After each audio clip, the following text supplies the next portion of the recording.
We are witnessing rapid technological advances with many opportunities and with artificial intelligence rapidly transforming our production and our lives. And breakthroughs from the fourth industrial revolution provide new opportunities for global prosperity and growth.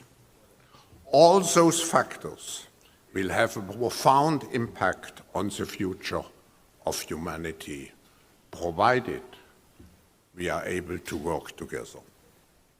To drive future economic growth, we must embrace innovation and foster collaboration across sectors, regions, nations, and cultures to create a more peaceful, inclusive, sustainable, and resilient future.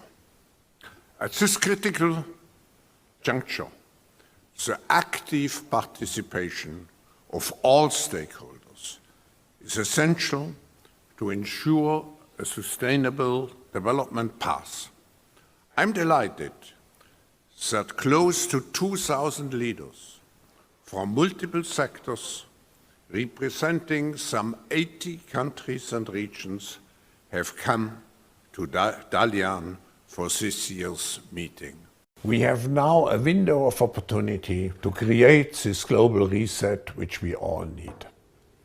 This global reset is necessary because we have seen that our policies which we pursued before the coronavirus struck us, that those policies do not create the necessary inclusion of society necessary for harmonious societal development. And they do not create the sustainability of what we are doing. Just think of the global warming, technologies of the fourth industrial revolution. I'm thinking here of artificial intelligence, I'm thinking of the Internet of Things, of the new capabilities we have with genetic engineering. Those technologies have been very much advanced by the pandemic.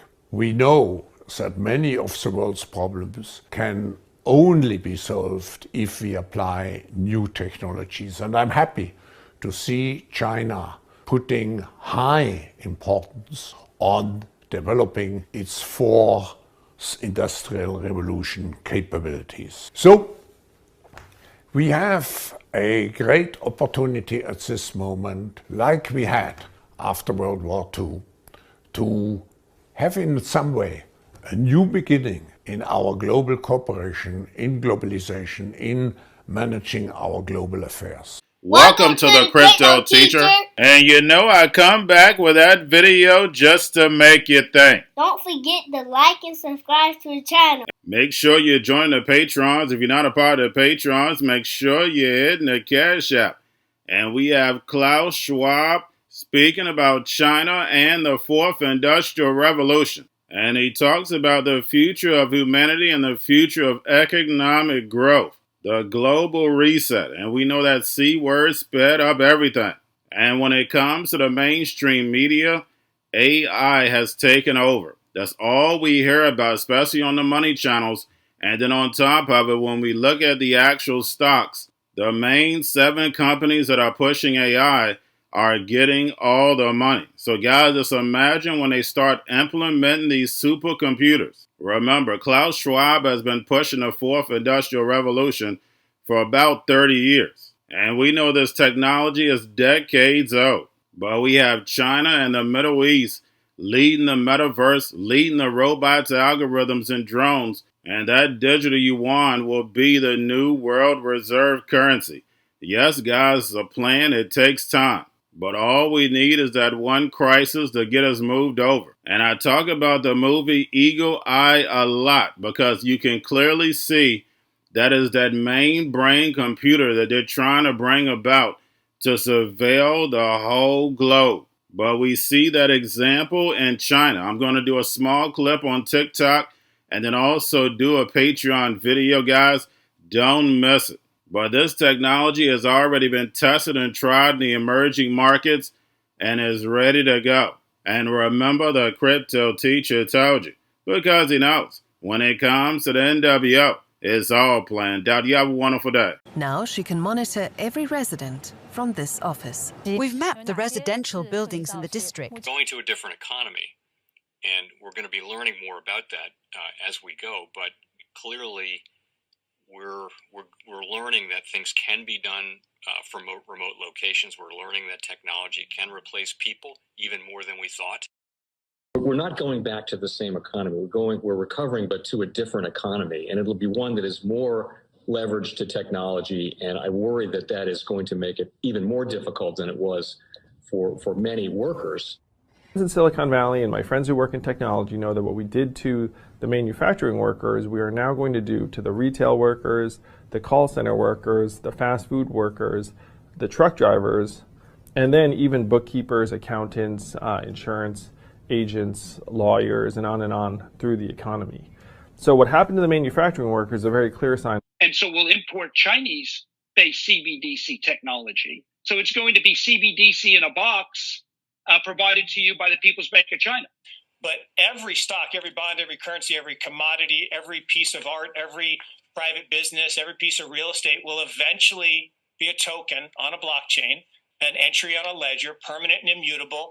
We will have truth instead of trust, and we will save over $7 trillion a year. 6 to 8% of global GDP is wasted by the friction of the trust industry that's necessary when you have dual entry accounting. With triple entry accounting, which is what a blockchain is, we get rid of all of that friction. It's a beautiful future. Like what you see in China and their social credit scoring systems, right?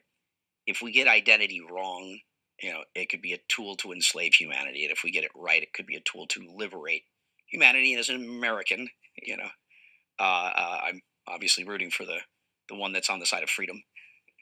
Bitcoin is an international asset.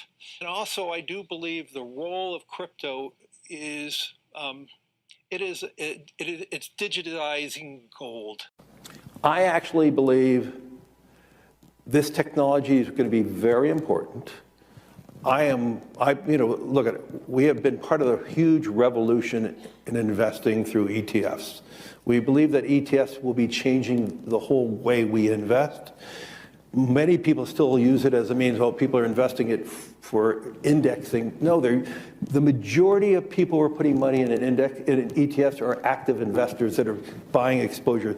The entire bond market is being transformed as we talk right now. I believe the next generation for markets, the next generation for securities will be tokenization of securities. And if we can have that distributed ledger that we know every beneficial owner, every beneficial seller, we all have our code of who's buying, who's selling, instantaneous settlement. And think about it, it changes the whole ecosystem. Chinese bank ICBC has been hit by a ransomware attack, and the U.S. Treasury market, as a result of that, has been disrupted. This, according to the Financial Times. We're getting it more right now with Bloomberg's Shonali Bassick. Shonali, what do we know? Listen, we have the Financial Times now reporting that ICBC, one of China's largest banks here, was hit with a ransomware attack. And remember, they're a very significant intermediary in the Treasury market. The SIFMA has told its members that this has been part of the reason here that the system is kind of clogged up, if you will, during that auction that we saw a little bit before. The attack had prevented ICBC, according to the Financial Times, from settling Treasury trades on behalf of other market participants. A large executive at a major bank also telling the paper that such a large party on the fixed income clearing corp creates major concerns, potentially impacting the liquidity of Treasury markets. Now, it was not just a poor auction. It was absolutely lousy, and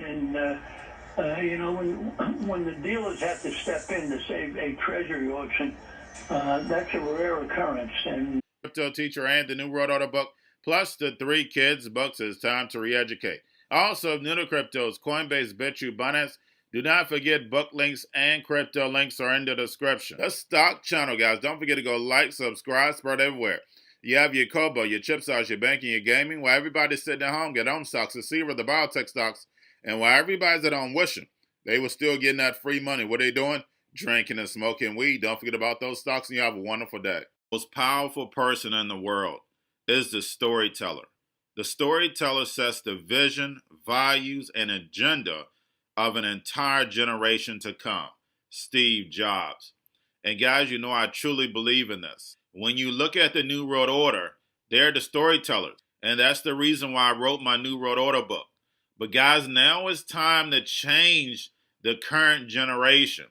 And I wrote 3 kids' books. You know I love the Trinity because I understand the power that's in it.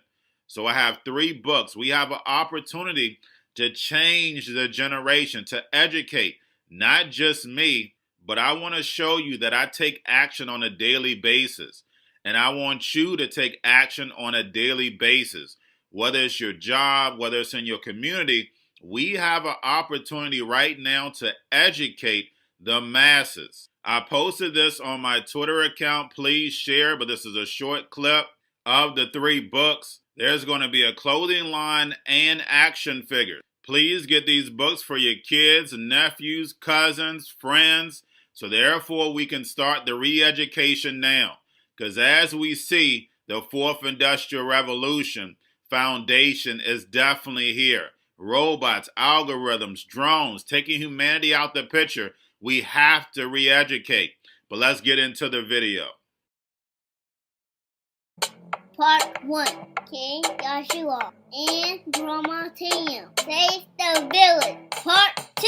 King Joshua and Grandma Tam save New York from COVID Stories 3. Part 3. King Joshua and Grandma Tam goes to China. It's mandatory to get part 1, part 2, and part 3 of this series. It's time to re-educate Generation Z.